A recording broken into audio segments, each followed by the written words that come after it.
you know, when they gave you the psychological question, you know, I just answered them the way I felt, and I had no problem, you know. Welcome back to Realm of Secrets for the continuation of Bill Uhouse's incredible story. A man who claimed he worked at Area 51 on developing a flight simulator for alien flying saucers. If you're new to the channel, be sure to watch the first part of this story. I've left a link in the description so you can better understand the background before continuing with this second part and the interview itself. In the first part, I mentioned that Bill Uhouse spoke about his collaboration with an alien being known as JRod, and in this second part, he continues to talk about that same collaboration. I also noticed from your comments that many of you prefer when I add my own thoughts, rather than leaving you only with the translated interview. The reason I sometimes make videos this way is because I don't want to interrupt the interview with too much commentary. I believe it's important for those of you who are interested to watch the interview without distractions. After all, it's one thing to hear someone talk about a person, but it's something entirely different to hear directly from that person, to see their facial expressions, behavior, manner of speaking, and body language. From these small details, you can often form your own impression of who they really are, and most importantly, whether they're telling the truth. Personally, it seems to me that Bill Uhouse really did work on secret military projects. Of course, I can't guarantee that his story about the flying saucer and the alien JRod is true, and even the most advanced lie detectors aren't 100% accurate. But what stands out is that his account closely matches the testimonies of many others who have also come forward. The main argument from those who claim he must be lying is simple. If what he said were true, he wouldn't still be alive. Well, of course, that doesn't have to be a strong reason because all this man has is his own story. Forget about video or photo evidence. It was a secret military base, and there's no way he could have just taken confidential information or materials out. And as horrible as murders are, they aren't very common, especially in recent times, and particularly when it comes to something as simple as just a story. Ignoring it or laughing it off can be just as effective and doesn't draw much attention, but if you do have any concrete evidence, that's a completely different matter, and it might not end well.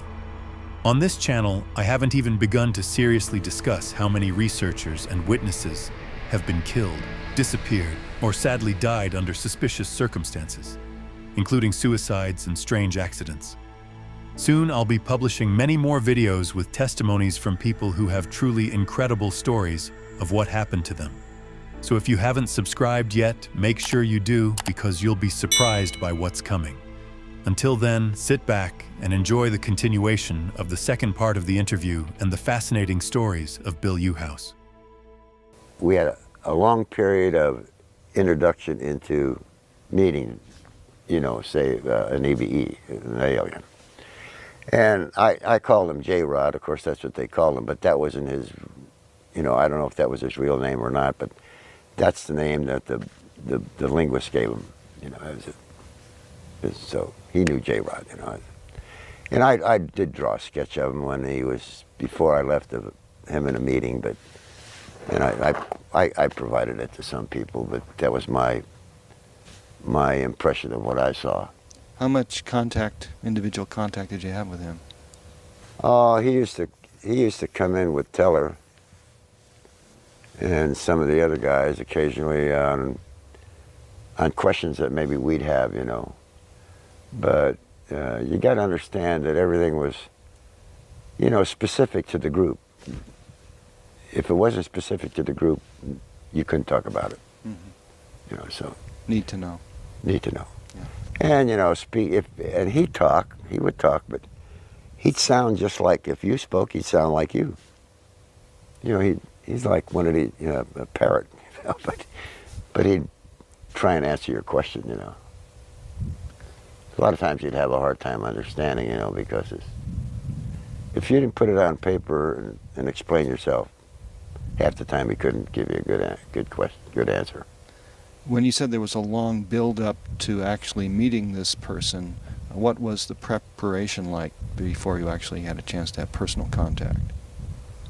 Well, the preparation was, you know, basically going through, first of all, I went through all of the different nationalities in the world, right?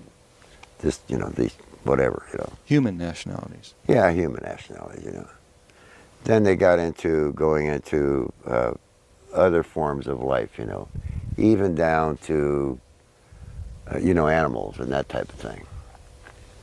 And the fact that, you know, this JRod had, his skin was pinkish, but a little bit rough, you know, and that kind of stuff. Not, you know, not horrible looking, you know, or to me, he didn't look horrible looking. Some of the guys, you know, that was in the particular groups that I was in, they never even made it, you know, as far as I was concerned. You know, when they gave you the psychological question, you know, I just answered them the way I felt, and I had no problem, you know. And that's what they wanted to know. You know, if you'd become, like, you know, hey, here's an alien, he's from here, and I don't know what, you know, one of those kind of things, you know.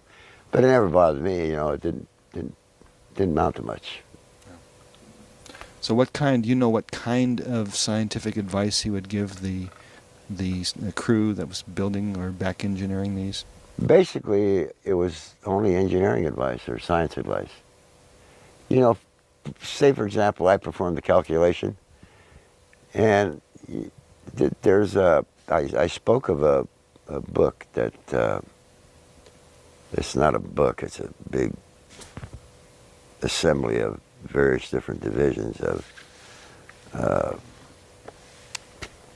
on gravitational technology, okay? And the key element in there, all the information wasn't there, because even our guys, our people that were the top mathematicians and stuff, couldn't figure some of this stuff out. So we would take it, and then, you know, we'd have to, with each design, you know, there's a requirement for calculations.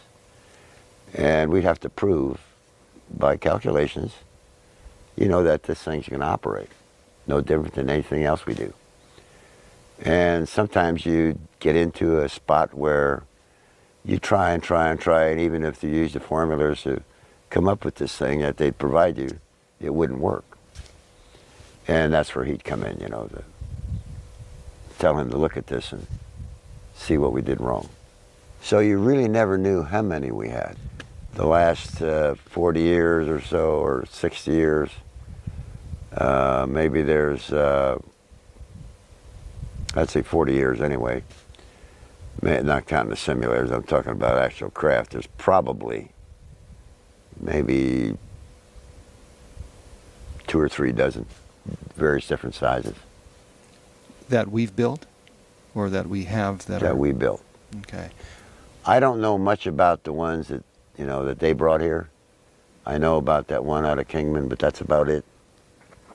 And I know the company that hauled it out of there and who's out here now. A couple of different versions that they used. One was a chemical version, one was a solid version. And I don't even know the chemistry of the chemical version. But there's one that operates with under chemicals, with certain chemicals. Actually, what they've done with, I think, with these triangles that people have seen is they've got like 2 or 3 of, say, a 30-meter crafts that are in the center of it. In the outside perimeter, you know, you could put anything you want as long as these particular ones meet the design criteria, and they'll operate. Then it's more or less all that other stuff on the outside is tag along. Mm-hmm. But I'm sure if they put a large weapon up there and fired it, it would probably, you know, not work. Or they'd kill themselves. There are certain reasons for the secrecy. I could understand that, no different than, you know, the first atomic bomb that they built. But, you know, they're getting so far ahead now with aircraft design, and people have come up and they're visualizing and seeing some of the design aspects that are put in some of the aircraft today. And eventually, I'm saying, like I told you gentlemen earlier, that 2003, most of this stuff will be out in everybody's plate to look at. Maybe not the way that everybody expects it, but in some manner they determine appropriate, you know, to show everybody, hey, look at what we got. So you you know, think big surprise. this is the year 2000 that we're doing this interview. So you think within 3 years that the public will be told I something? said this years ago, 2003. And the reason why I said that, the document I signed ends in 2003. And you're not the only one that signed. And I'm not the only one. It's more integrated. More integrated, yeah. See, this I call it FOGIT, or that's what they call it, fundamentals of gravitational, you know, techniques basically. But it's a volume. Now, I'm sure that manual now is just expanded, or no different than anything else that they build for design criteria, because anything we do today, we have to have a design criteria manual, you know, and they put all the information in that. And if you ever get one of these volumes of these documents, you'd be on top of the world. So that was Bill Uhouse's story. Tell me your honest opinion in the comments. What do you think about his testimony and sincerity? I'd really like to hear your thoughts on all of this. Until next time, stay curious and remember, the truth is out there, somewhere around us.